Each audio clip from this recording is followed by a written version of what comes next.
মানুষ যদি আসমান ফেড়ে উপরে চলে যায়, জমিন ফেড়ে নিচে চলে যায়, কোথায় যাবে? আল্লাহর রাজত্বের বাইরে যেতে পারবে না। ওই as-সামাদ এই শব্দটা আল্লাহ সুবহানাহু ওয়া তাআলা পবিত্র কোরআনে শুধুমাত্র একবারই ব্যবহার করেছেন, অথচ আর রহিম, আল গফুর, আল আজিজ এগুলো আল্লাহ সুবহানাহু ওয়া তাআলা অসংখ্য অগণিতবার ব্যবহার করেছে। এবং এই সামাদ শব্দের যে তিনটা বর্ণ, সদ, মিম, দাল, এই তিনটা বর্ণ এতটা ভারী, এতটা প্রভাবশালী, এতটা প্রতাপশালী যে শুধু এই তিনটা বর্ণের উচ্চারণ মানুষের হৃদয়কে কাঁপিয়ে দিতে পারে। as-সামাদ যে সঠিকভাবে আরবিতে উচ্চারণ করতে পারবে, ব্যতিক্রমধর্মী শব্দ। 3 নাম্বার ব্যতিক্রম কি? আল্লাহ সুবহানাহু তাআলার যত নাম আমরা জানি তার মধ্যে সবচেয়ে মহান নাম হচ্ছে as-সামাদ, যেটাকে আমরা বলি ইসমে আজম। বলে ইসমে আজম দিয়ে দোয়া করলে দোয়া ফেরত দেওয়া হয় না। কথা ঠিক, যে ঠিক হাদিসে এসেছে। ইসমুল আযম, আল্লাহর যত নাম আছে তার মধ্যে সবচেয়ে মহান নাম দিয়ে দোয়া করলে সেই দোয়া ফেরত দেওয়া হয় না। সেই নাম কোনটা বলেন তো? as-সামাদ। এই নামের ব্যবহার আল্লাহ সুবহানাহু ওয়া তাআলা সূরা ইখলাসের মধ্যে করেছেন, কুল হুয়াল্লাহু আহাদ আল্লাহুস সামাদ।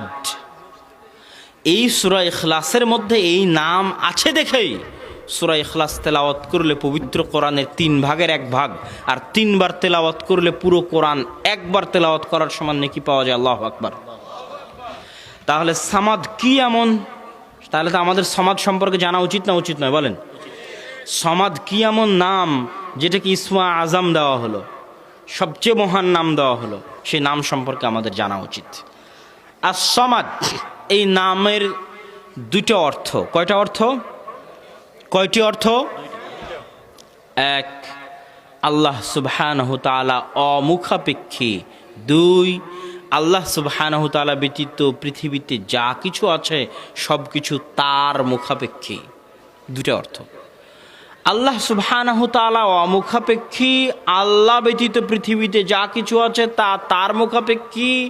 মানলেও না মানলেও, বিশ্বাস করলেও না বিশ্বাস করলেও, বুঝলেও না বুঝলেও, ইচ্ছায় ও অনিচ্ছায়, অনুগত অবস্থায় বাধ্যগত অবস্থায়, চাইলেও না চাইলেও, মানলেও না মানলেও, আসমান জমিন এবং তার মধ্যে যা কিছু আছে সবাই কার মুখাপেক্ষী?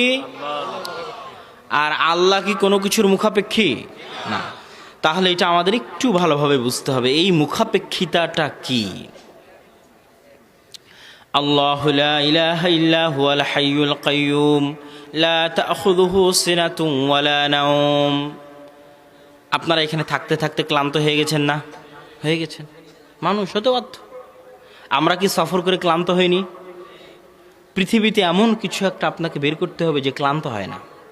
পৃথিবীতে এমন কিছু একটা বের করতে হবে আপনাকে যে ঘুমায় না, যার ঘুম আসে না, ঘুম ছাড়া টিকে থাকতে পারবে। পৃথিবীতে এমন কিছু আপনাকে বের করতে হবে যে খায় না। পৃথিবীতে এমন কিছু আপনাকে বের করতে হবে যে পেশাব পায়খানা করে না। পৃথিবীতে এমন কিছু আপনাকে বের করতে হবে যার সন্তান সন্ততি নাই, যার বাপ মা নাই। পশু প্রাণী জীব জন্তু জানোয়ার সকল কিছুর ক্ষেত্রে প্রযোজ্য এই কথাগুলো। তাহলে এরা সবাই কোনো না কোনো কিছুর মুখাপেক্ষী। আল্লাহ সুবহানাহু তাআলা এগুলো একটারও মুখাপেক্ষী নন। এই জন্য আল্লাহ কি বলেছেন? লাম ইয়ালিদ ওয়া লাম ইউলাদ। সামাদের ব্যাখ্যা দিতে গিয়ে বলেছেন আল্লাহুস সামাদ লাম ইয়ালিদ ওয়া লাম ইউলাদ। আল্লাহ সুবহানাহু ওয়া তাআলা কি সন্তানের মুখাপেক্ষী? আল্লাহ সুবহানাহু ওয়া তাআলা কি পিতার মুখাপেক্ষী? আমরা সবাই সন্তান এবং পিতার মুখাপেক্ষী। আল্লাহ সুবহানাহু ওয়া তাআলা খাবারের মুখাপেক্ষী না খাবার খাওয়ান? খাবার খাওয়ান। তাহলে এগুলো কোনো কিছুর আল্লাহ সুবহানাহু ওয়া তাআলা মুখাপেক্ষী নন। আর প্রত্যেক যে এগুলোর মুখাপেক্ষী সে কি আল্লাহ হওয়ার যোগ্য? সে ইবাদত পাওয়ার যোগ্য নয়। আর আমরা সবাই এগুলোর মুখাপেক্ষী। দ্বিতীয় কি? দ্বিতীয় হচ্ছে আমরা না চাইলেও বাধ্যগত অবস্থায় যে আল্লাহর দিকে ফিরে যেতে হবে, অনুপায়ে এবং নিরুপায় অবস্থায় যে আল্লাহর দিকে ফিরে যেতে হবে, তার জ্বলন্ত উদাহরণ হচ্ছে ফেরাউন। তার জ্বলন্ত উদাহরণ কে? 1700 বছর রাজত্ব করেছে, নিজেকে রব বলে দাবি করেছে। তাহলে কি পরিমাণ প্রতাপ, প্রভাব, শক্তিমত্তা থাকলে একজন মানুষ নিজেকে রব বলে দাবি করতে পারে এবং 1700 বছর যাবৎ তার শাসনকাল লম্বা হয়।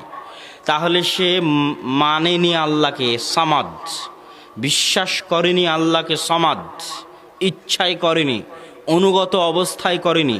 যখন পানিতে ডুবতেছে তখন সে বুঝতে পারতেছে 16 আনা অসহায়ত্ব এবং তার অবস্থানের হাকিকা যে সে কি, আমি আপনি কি, এটার অবস্থান তো আমাদের বুঝতে হবে। আমরা যখন সুস্থ থাকি, আমাদের যখন কোনো বিপদ না থাকে, আমাদের যখন টাকা অনেক, তখন আমাদের পা কি মাটিতে পড়ে? আমাদের পা মাটিতে পড়ে? তখন কি আমরা জানি যে আমরা কি? জানি না। তো আল্লাহ জানানোর জন্য ফেরাউন যেমন পানিতে ডুবলো, ওরকম জানানোর জন্য মাঝে মধ্যে কি প্যারালাইজ শেষ, অ্যাক্সিডেন্ট শেষ, ব্রেন হ্যামারেজ শেষ, ব্রেন স্ট্রোক শেষ। উনি করোনার কথা বলেছে পাশ থেকে, করোনাতে মানুষের কি অবস্থা। তাহলে আল্লাহ সুবহানাহু ওয়া তাআলা মানুষকে বুঝায় যে তুমি কত দুর্বল। ফেরাউন যখন পানিতে ডুবতেছে তখন ফেরাউন বুঝতেছে যে আমি কত দুর্বল। ইন্নাল ইনসানা খুলিকা হালুআ, আমি মানুষকে সৃষ্টি করেছি দুর্বল করে, অতি দুর্বল করে, আল্লাহ ঘোষণা দিয়েছেন। তাহলে ফেরাউন ভালোভাবে আল্লাহকে মানেনি, ইচ্ছায় মানেনি, কিন্তু যখন ঠেলায় পড়েছে, পানিতে যখন ডুবতেছে, তখন কি বলতেছে? আমানতু বিরব্বি মূসা ওয়া হারুন।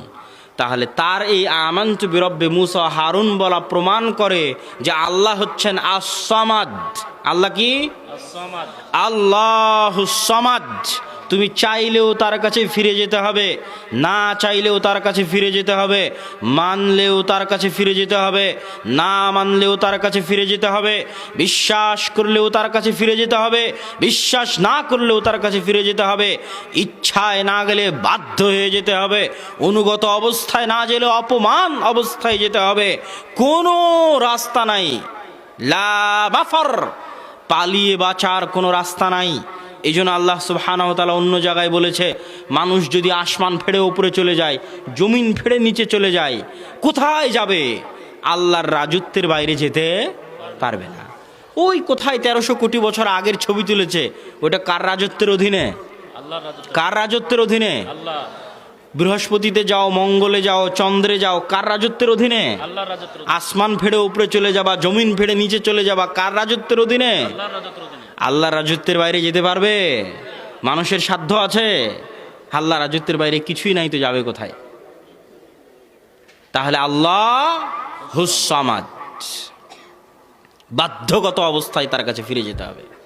এই যে বাধ্যগত অবস্থায় তার কাছে ফিরে যেতে হচ্ছে, এটাই হচ্ছে তার দাপট, এটাই হচ্ছে তার প্রতাপ, এটাই হচ্ছে তার প্রভাব, এটাই হচ্ছে তার গুণ, হচ্ছে আস-সামাদ।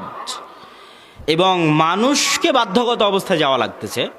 এখন আপনারা স্বেচ্ছায় যাবেন না বাধ্যগত যাবেন, সেটা আপনাদের পরীক্ষা। কথা বুঝিনি? অনুগত অবস্থায় আল্লাহর কাছে আমি আপনি ফিরবো না বাধ্য হয়ে ফিরবো, সেটা আমাদের ইচ্ছা, সেটা আমাদের পরীক্ষা, কিন্তু কোনো রাস্তা নাই।